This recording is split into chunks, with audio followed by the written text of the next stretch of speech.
Hello, good morning, everyone. Hayden Barton, Batman Tradition. Today's completely off script, no plan. Actually, the only plan was the one I made 10 seconds ago. If you can hear some noise in the background, it's because I'm headed off to work. You might hear the sound of a nice V8 engine in the background. That's my therapy, is listening to that on my way to work. But today's an important day. No, not Father's Day, of course. Well, yes, of course, but actually, June 15th is the anniversary of Batman Begins. Can you believe it? Can you believe how long it's been since that film came out? How is it that those films seem new, fresh? They're still very much in, the relevancy of current day Batman discussions, but also they feel so old, right? Now this one, particularly the first one, I will say I think shows a little bit of age. Funny enough, not particularly in, a lot of the visual effects, or the acting, but, some of the dialogue. You can tell there's a few little bits and pieces of dialogue in there that sometimes feel like it was meant for a toy commercial, like the Commissioner Gordon saying I gotta get me one of those, the Batman Begins Batmobile, first scene. But man, what an important film in Batman history.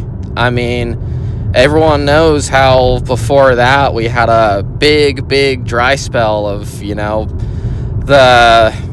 the healing after Batman and Robin, if you will, where years and years of everyone, and you can't imagine how many, Hollywood execs, producers, directors after Batman and Robin might have just been of the mindset, well, Batman's done. Film-wise, Batman will never recover. I bet there were so many people who actually had the mindset that sure, Batman, might be surviving in comics and action books and whatnot, but after that, you can't recover from something like that. It just won't work. But thank God it did, and thank God that they, the people at the time and Chris Nolan and them really had a interesting and unique vision for Batman, and Christopher Nolan really pursued that avenue of wanting to direct it, because you can read interviews where he said he found it very interesting that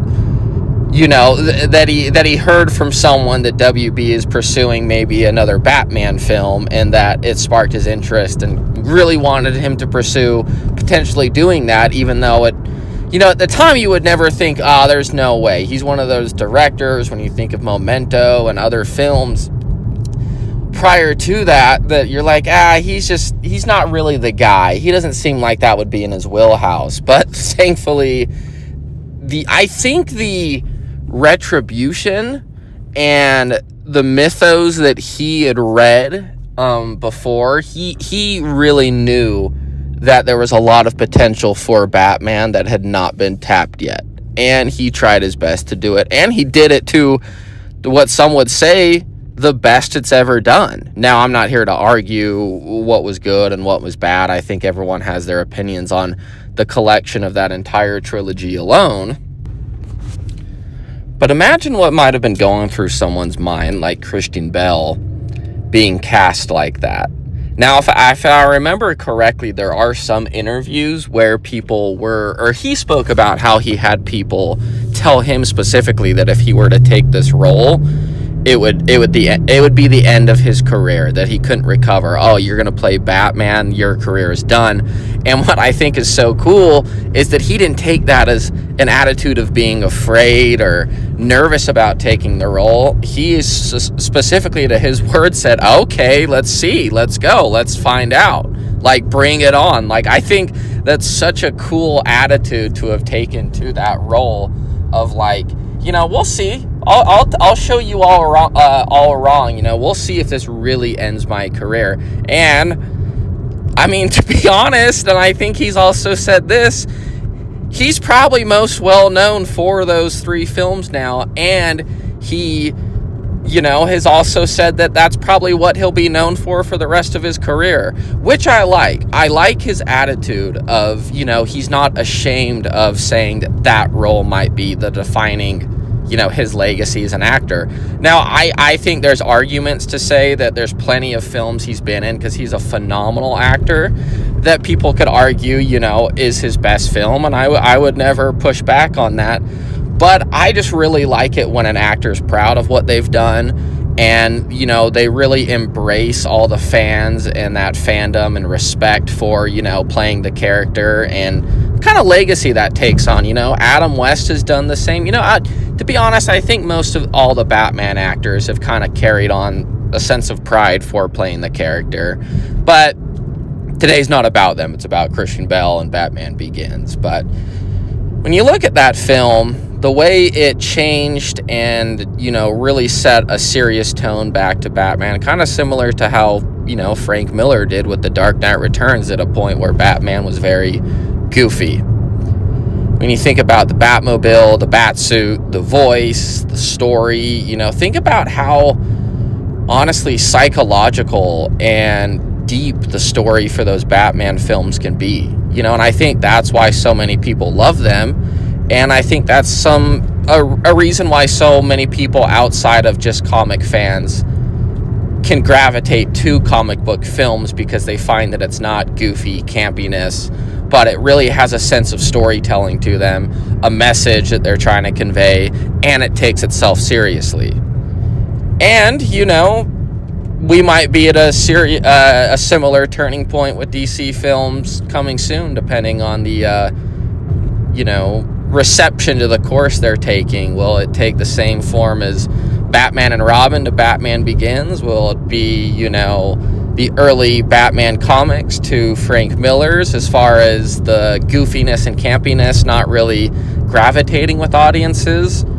Or will today be, as the third time the charm, where goofy and campiness might be what everyone's looking for?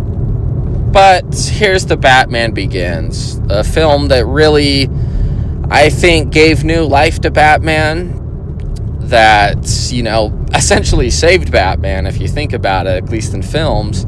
It's so funny. I remember going and seeing that in the theater for the first time, and I was a Batman fan, but being at what year it came out with, 2005, so I was 8 years old at the time. I remember I hadn't fallen off, but I don't think I was as deep in following Batman at the time, other than, when the occasional game came out or something. But I remember we went and saw it for my birthday, or close to my birthday. And for whatever reason, I was so ashamed to tell my friends, or so nervous for some reason, like they thought I would be a nerd for saying, hey, we're gonna go see a Batman film, that when I sat next to my friend, I remember his name, Adam, I said, hey, just so you know, my mom picked this film. I don't know why I said that. It was the dumbest thing on the planet. And as everyone knows, that film ended up being amazing. So completely, bad judgment on my part as an 8-year-old. But wow, I remember watching that film and going out of that film with a completely new perspective of and attitude towards the film. But I somehow find myself watching that film and all of Nolan's Batman films at least once a year, and it's so engraved in pop culture, you can't run into it or hear a line or somebody, quote it, at least once a month, right? But here's the Batman Begins, Christian Bale, Christopher Nolan, David Goyer, I believe, too, the writer. Here's to you three and everyone who helped make that film come to life, and who fought for that film and fought to bring Batman back to the light, back to his serious, heartfelt tone, where, when you guys really prove that a comic book film can have great, great storytelling. So here's to you, Batman Begins. This has been Hayden Barton for the Batman Tradition. Take care.